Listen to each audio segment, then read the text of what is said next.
দিনটা অনেক লম্বা আছে। অমিত এখানে কাজে বসে গেছে, ম্যাঙ্গো এখানে কাজে বসে গেছে। আমি সত্যি সত্যি আর মাকে নিয়ে না পারি না। পরে যে শাড়িটা আছে এটা হচ্ছে আমার বিয়ের বেনারসি।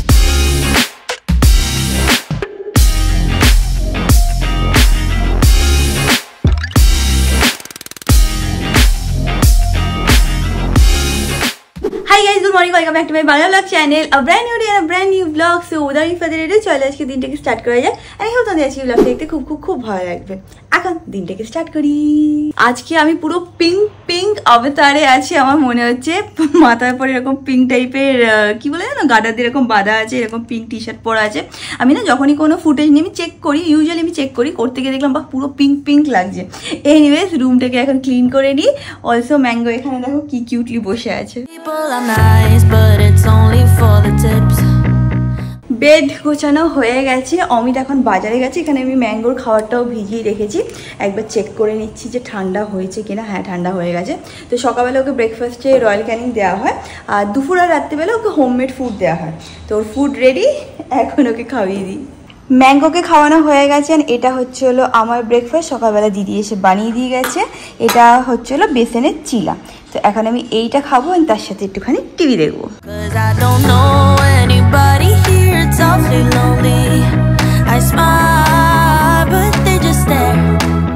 আমার ব্রেকফাস্ট করা হয়ে গেছে। আজকে দিনটা অনেক লম্বা হতে চলেছে। আজকে অনেকগুলো কাজ আছে যেগুলো করতে হবে। ফার্স্টলি আমি বাড়িতে যাব, ওখানে গিয়ে না আমার শাড়ি জামা প্যান্ট কিছু আছে সেইগুলোকে প্যাক করবো, সুটকেসে নেব, নিয়ে বাড়িতে নিয়ে আসতে হবে, মানে এখানে নিয়ে আসতে হবে। আস্তে আস্তে আমার ওয়ার্ডরোবটা আমি সেট করতে চাই। সেকেন্ডলি হচ্ছিলো আমার স্যালনে কিছু প্রোডাক্ট টেস্টিং আছে, সেটার জন্য যেতে হবে।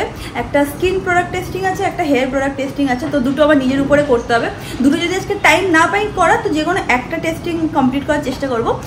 যে কোনো মানে প্রোডাক্ট বলো বা কোনো ট্রিটমেন্ট যখন তোমরা এসে করো, তার আগে তার একটা টেস্টিং প্রসেস হয়, মানে অনেক দিনের টেস্টিং প্রসেস হয়। অ্যান্ড ফাইনালি তারপর আমরা ওনাররা দেখি যে সেটা কি ওয়ার্থ ইট অর নট।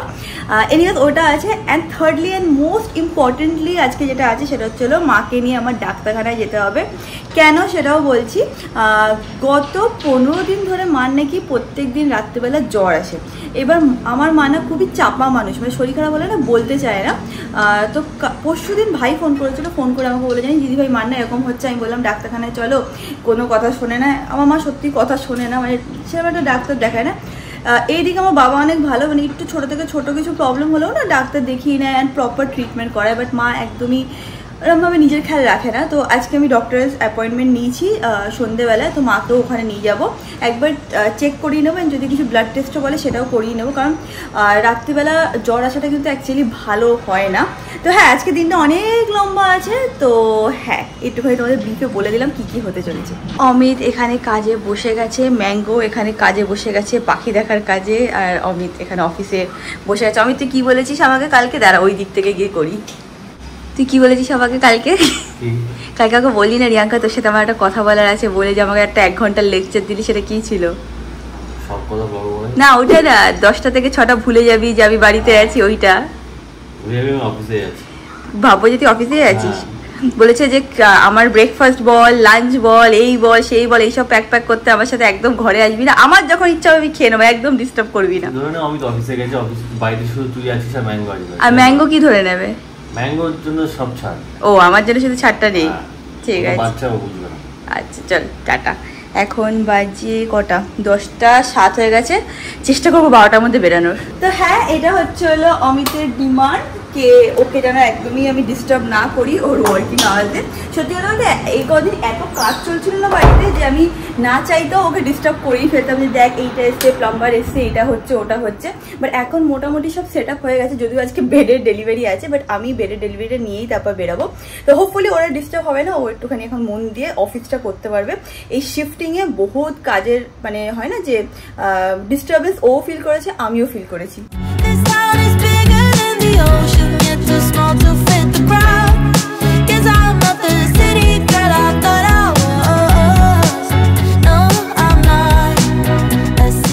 আমি রেডি হয়ে নিয়েছি, এই জাস্ট বেরোচ্ছি। যতই তাড়াতাড়ি করার চেষ্টা করি লেট হয়েই যায়। আজকে আমাদের বেডের ডেলিভারি ছিল, বলেছিল 1টার মধ্যে হয়ে যাবে, বাট হলো না। তো আমি বললাম যে ঠিক আছে এখন বেরিয়ে যায়, নাহলে বাদ বাকি কাজ আর হবে না। অমিত আমার টি শার্টে ট্যাগ ছিল, সেটা কিনে দিল। Bye bye. ম্যাঙ্গো খেয়ে রাখিস, টাটা ম্যাঙ্গো। টাটা বাবা, তাড়াতাড়ি চলে আসছি আমি। ও যাচ্ছে আমার সাথে। আমার মনে নেই সকালে বলেছিলাম কিনা, বাট হ্যাঁ আজকে আমাদের বেডের ডেলিভারি হওয়ার কথা আছে। সেকেন্ড বেডরুমে যে বেডটা আছে সেটা ডেলিভারি হবে। কখন হবে সেটা আই ডোন্ট নো। বলে তো ছিল যে ফার্স্ট আওয়ারেই হয়ে যাবে, বাট এখনও অবধি আসেনি। তো আমি আর লেট করতে চাই না, তো বেরিয়ে গেলাম। অমিতকে বলেছি প্লিজ আসলে ডেলিভারিটা নিয়ে নিস আর একটু পারলে ব্লগও করে নিস। এসে গেছে আমার ক্যাব, এখন বেরাচ্ছি।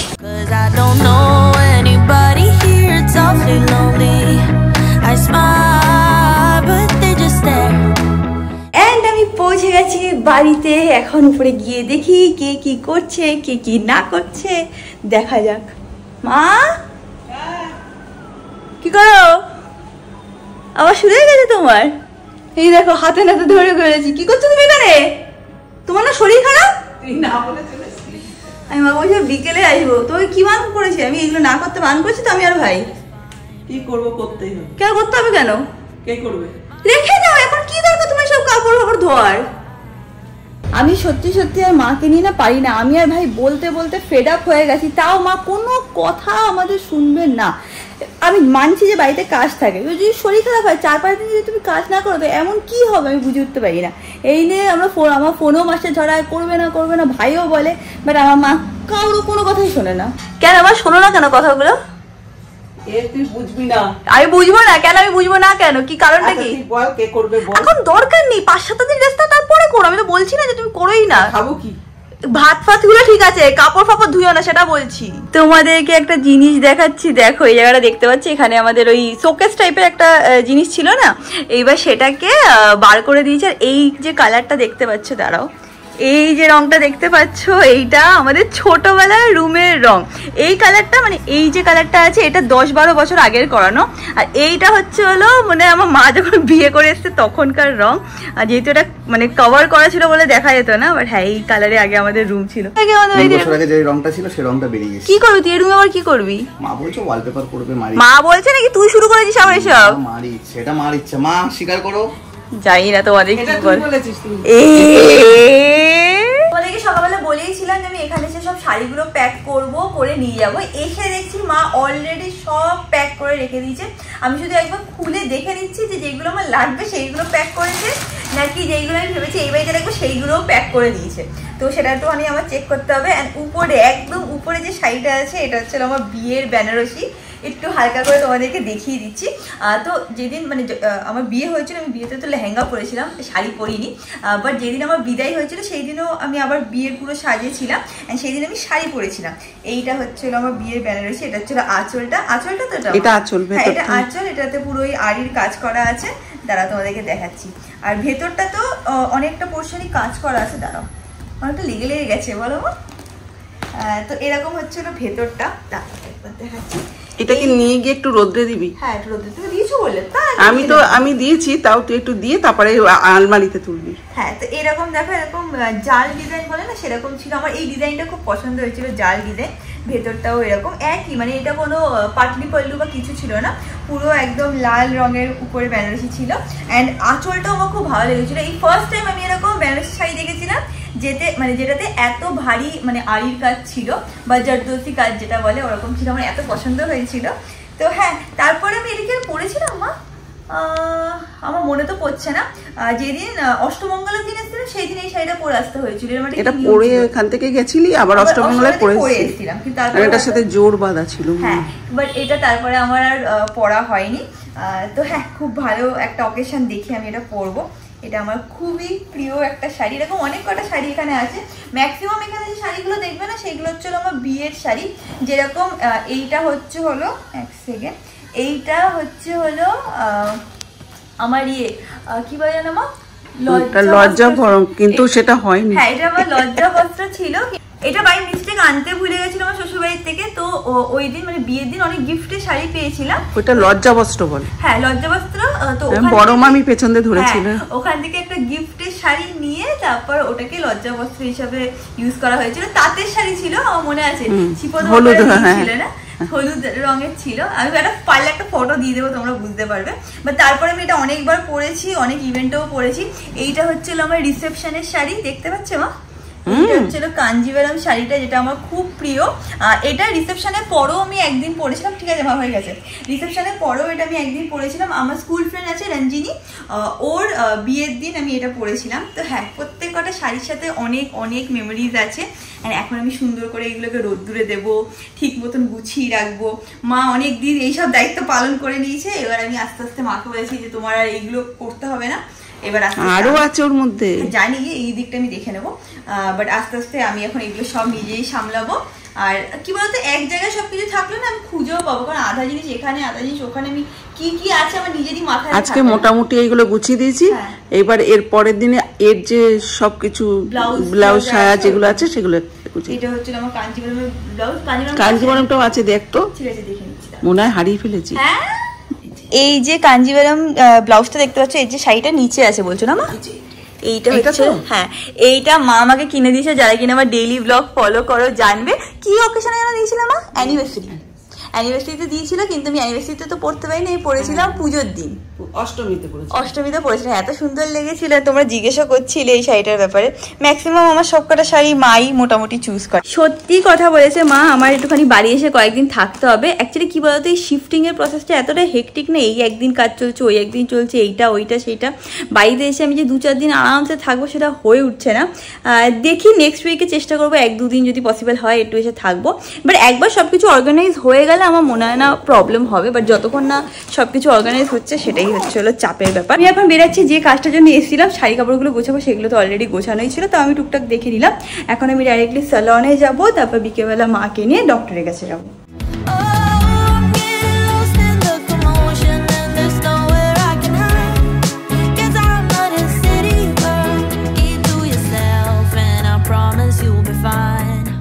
ফাইনালি আমি চলে এসেছি স্যালনের এখানে, ভেতরে গিয়ে তারপর আবার ব্লগ করছি। দাঁড়াও, যেরকম তোমাদেরকে বলেইছিলাম কিছু স্যালন রিলেটেড কাজ আছে, কিছু নতুন ব্র্যান্ডের প্রোডাক্ট এসছে, সেইগুলোকে ট্রায়াল দিতে হবে।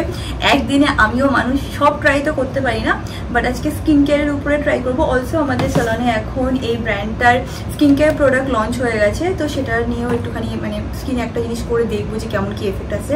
হাইড্রা ফেশিয়াল তো আমাদের স্যালনে চলছিলই, বাট হাইড্রা ফেশিয়ালের একটা দুটো মানে চেঞ্জেস এসছে। সেই মাসাজ টেকনিক বা সেই মেশিন টেকনিকটাও আমরা একবার একটুখানি নিয়ে দেখতে হবে যে কিরম এফেক্ট দিচ্ছে, কি ব্যাপার কি না ব্যাপার। তো হ্যাঁ, যখন তোমরা স্যালনে যাও বা কোনো ট্রিটমেন্ট করো বা যাই করাও না, তার পেছনে অনেক রিসার্চ, পারমুটেশন, কম্বিনেশন, কতটা পাওয়ার ইউজ করা উচিত, কতটা প্রোডাক্ট ইউজ করা উচিত, কি প্রপোর্শনে ইউজ করা উচিত, অনেক কিছু আমরা আগের থেকে প্ল্যান করি, সো দ্যাট তোমরা বেস্ট সার্ভিসটা পাও। যেরকম পেডিকিউরেও একটা নতুন ব্র্যান্ড আছে, এটা অ্যারোমা ম্যাজিকের ব্র্যান্ড। এটা আগে আমরা অন্য জিনিস ইউজ করতাম, বাট পেডিকিউরের জন্য নতুন আনা হয়েছে। এইটা হচ্ছে জাপানিজ ফেশিয়ালের জন্য। তো হ্যাঁ, যেগুলো কাজ আছে সেইগুলো একটু করে নিই। এটা একটু টাইম লাগবে, এটা একটু টাইম টেকিং প্রসেস। 2-4 ঘন্টা আমরা একটু বসবো, মিটিং আছে, তারপর দেখবো যে প্রোজ অ্যান্ড কনস। তো এইগুলো করে নিই, তারপর আবার ব্লগ করবো। এইটা হচ্ছে আমাদের হাইড্রা ফেশিয়ালের মেশিনটা, যেটাতে প্রচুর পরিমাণ অ্যাটাচমেন্টস আছে, দেখতেই পারো। এই সাইডেও অনেক টাইপের অ্যাটাচমেন্টস আছে, এক একটা পারপাসের জন্য এক একটা অ্যাটাচমেন্ট হয়। অ্যান্ড এই মেশিনটা ইউজ করেই হাইড্রা ফেশিয়াল করা হয়, সো দ্যাট বেস্ট এফেক্টটা আসে।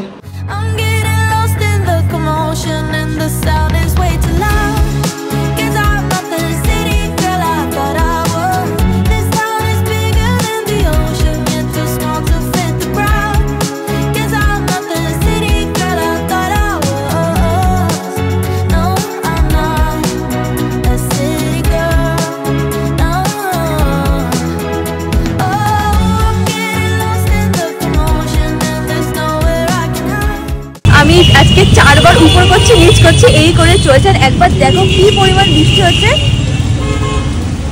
আবার বিদ্যুৎও খুব জোরে চমকাচ্ছে। যাই হোক, ভেতরে যাই।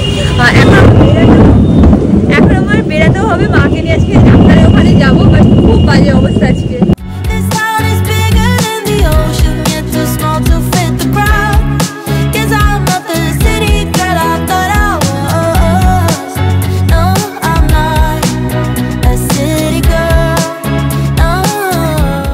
হবে আমি আর মা এখন ডাক্তার দেখিয়ে বেরাচ্ছি। আর এখন একটুখানি বৃষ্টিটা কমেছে। আমি সব জিজ্ঞেস করলাম, বললো যে সেরকম কোনো ব্যাপার না, বাট ওয়েটটাকে চেক করতে হবে, এটার থেকে এটাই হচ্ছে মূল কারণ, বাদ বাকি সব কিছু অ্যাডজাস্ট করা যেতে পারে। মাকে বলেছে সকালবেলা 5টার সময় হাঁটতে বেরাতে, আর 7টা অবধি হাঁটতে। তুমি বেরোবে? দেখছি। এক তো বলেছে ব্রেকফাস্ট করতে, যেটা আমার মা প্রত্যেকদিন স্কিপ করে, ব্রেকফাস্ট করে না। উপস্থিত বলেছে হাঁটতে, কারণ আমার থাইরয়েড আছে তো সেটাকে কন্ট্রোল করার জন্য হাঁটাটা দরকার। আর বলেছে এরকম জ্বর, এরকম গা হাত পা ব্যথা, বলছে এগুলো সব হচ্ছে কারণ ওয়েটের ইস্যু হবে না, মানে যেহেতু আপনার থাইরয়েড আছে। বাট আমার মা কতটা শুনবে সেটাই হচ্ছে বড় প্রশ্ন। মা এখন বলেছে মানে কি আমাকে ছাড়তে যাবে, কেন মা? না, অনেক রাত হয়ে গেছে। রাতের তো কোনো কথা, বৃষ্টি হচ্ছে বলে ভয় পাচ্ছে, সেটা বলো। বৃষ্টি রাত সবকিছু মিলিয়েই একটা। আচ্ছা ঠিক আছে চল, তবে তুমি আবার যে আসবে রাত্রেবেলা তখন? আমি তো বৃদ্ধ মানুষ। চুপ করো।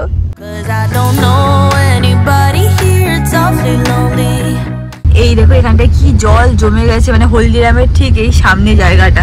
বাট একটু আগে গেলে অতটাও জল নেই মা, বুঝেছো? ওই দিকটাও জল আছে রে, ওই চিনারবাগ অব্দি অনেক জল আছে। পা বলছে কি মাম দেখ এ কি অবস্থা, আমি সেই দিনও যখন এসেছিলাম ঠিক এরকমই অবস্থা হয়ে গেছিল জলে জলে। হ্যাঁ সমুদ্র মনে হচ্ছে।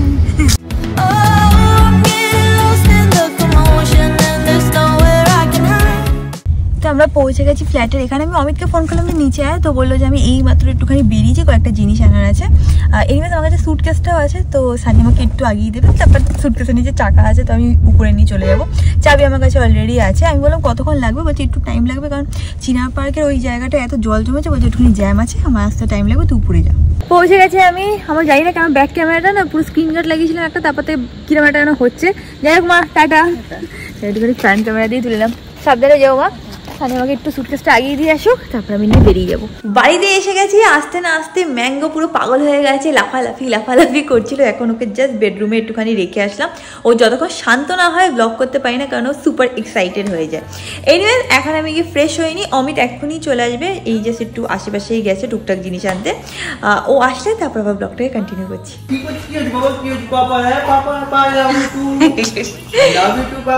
এই দেখো অমিত এখন এসে গেছে। গুড বয় পাপা, গুড ভাই। আগে কোন জিনিস আগে মাকে দিই। এ মাকে ফেলে দিবি তুই। কি এনেছিস? ফুচকা। ম্যাঙ্গো না ফুচকা সব আড়া। এ রাম, পুরো ভেঙে দিল আমার সব ফুচকাগুলো। কি করিস তুই? দেখে নাও ম্যাঙ্গো কি করেছে, গ্লাসটাকে ভেঙে ফেলেছে। বাট ঠিক আছে, এটা পরিষ্কার করা হয়ে গেছে। থ্যাঙ্কস টু অমিত, তোকে এত এক্সাইট করে দেয়, বেচারার দোষ না। আমি তোকে দোষ দিচ্ছি না, আমারও দোষ না। দোষটা তোর। তুই থামস আপ ওখানে রেখেছিস। ও ওয়াও, থ্যাঙ্কস। আমি ফ্রেশ হয়ে নিয়েছি। আজকে আমিও ডক্টর একটুখানি দেখিয়ে নিলাম। আমার না কোমরে কয়েকদিন ধরে খুব ব্যথা হচ্ছিল, সেই জন্যই ভাবলাম যে একটু ডক্টর দেখিয়ে নেওয়া ভালো হবে। এক সেকেন্ড। তো ডক্টর বললো যে সেরকম কোনো টেনশনের তো কারণ নেই, হয়তো মানে যে গদিটা আমরা ব্যবহার করছি বা যে পশ্চারে শুয়েছিলাম, যেহেতু নতুন জায়গা নতুনভাবে হয়তো মানে হয় না মানে মুভমেন্ট হয়েছে, সেই জন্য বলছিল যে হয় না যে কি বলে ওটাকে মানে মাসেল পেন টাইপ হয়েছে। বললো nothing to worry about, just একটুখানি পশ্চারটাকে ঠিক রাখতে। অ্যান্ড কিছুদিনের মধ্যে ওষুধও দিয়েছে দুটো, বলছে যদি দরকার পড়ে ওটা খেয়ে নিবি, ঠিক হয়ে যাবে কিছুদিনের মধ্যে। আর একটা জিনিস, আজকে অলমোস্ট 2 সপ্তাহ হয়ে গেল আমরা সবাই চিৎকার করেই যাচ্ছি যে উই ওয়ান্ট জাস্টিস। যে যার মতনভাবে পারছে প্রোটেস্ট করছে, be it going for march, রাস্তায় দাঁড়িয়ে প্রোটেস্ট করা বলো, সোশ্যাল মিডিয়াতে শেয়ার করা বলো, যেভাবে যার মনে হচ্ছে সবাই কিন্তু প্রোটেস্ট জানিয়েই যাচ্ছে। বাট জানি না কেন কোথাও আমি মানে দূরেও দেখতে পাচ্ছি না যে সব মানুষ যেটা চাইছে সেটা হচ্ছে। It's really disappointing. বাট হ্যাঁ, but we are still hopeful কে মেবি আজ বা আজ তো না, কাল বা পরশুর মধ্যে হয়তো আমরা এমন কোনো খবর পাবো যেটা সব মানুষকে মনে শান্তি দেবে। আমি আমার দিক থেকে যেটা মনে হচ্ছে করলে ভালো হয়, সোশ্যাল মিডিয়াতে শেয়ার করলে ভালো হয়, আমি সেটা করে যাচ্ছি। And we are all hopeful, দেখা যাক। বাট জানি না কেন উইথ টাইম কোথাও না কোথাও হোপটা একটু আস্তে আস্তে কমছে। মনে হচ্ছে আদৌ কি জাস্টিস পাওয়া যাবে, নাকি এটাও মানে আস্তে আস্তে করে মানে দাবি দেওয়া হবে and there will be no justice. কাজগুলো আমি রান্নাঘরে গিয়ে ডাস্টবিনে ফেলছিলাম, আর ওখানে একটু ছোট্ট একটা কাঁচের টুকরো কোনোভাবে পড়ে গেছে, সেটা আমার পায়ে ফুটে গেছে, রক্তও বেরিয়ে গেছে। তারপর ওই একটা কি সলিউশন ছিল সেটা আমি দিয়েছি, ওটা দিয়ে মুছে নিয়েছি। একটু ব্যথা করছে, হয়তো কালকে সকালে ঠিক হয়ে যাবে। এইভাবে আজকে ব্লগটাকে এখানেই এন্ড করলাম। দেখতেই পেলে যে মানে লাস্টে কি হলো, এরকম অনলাইনে হতেই থাকে। আজকে তো ব্লগে শুধু দেখতে পেলে, বাট কন্টিনিউসলি এরকমই হতে থাকে। যাই হোক, ভিডিওটা ভালো লাগলে do like share subscribe, and তোমার সাথে খুব শীঘ্রই দেখা হবে নেক্সট ব্লগে। Till then, stay happy, stay kind, stay cool, খুব পজিটিভ। বাই।